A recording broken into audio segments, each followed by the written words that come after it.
Ritornano anche quest'anno gli attesi festeggiamenti per la festa di Santa Maria Bambina. Bonorva, 6, 7, 8 settembre 2013.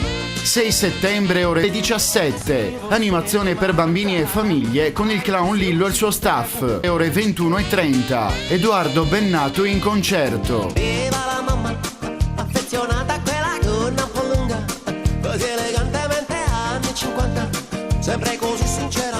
7 settembre, dalle 18 alle 19, si esibisce il campione italiano assoluto di trial bike Alberto Limatore. Alle 21:30 Piazza Santa Maria, serata presentata da Augusto Contini, con il gruppo musicale Ludus in Crapula e a seguire il comico di Colorado Chico D'Oliva. Ed infine 8 settembre, 21:30, spettacolo in sardo, cantende, ballende e sonende. Non mancate all'appuntamento con i festeggiamenti di Santa Maria Bambina a Bonorva il 6, 7 e 8 settembre 2013.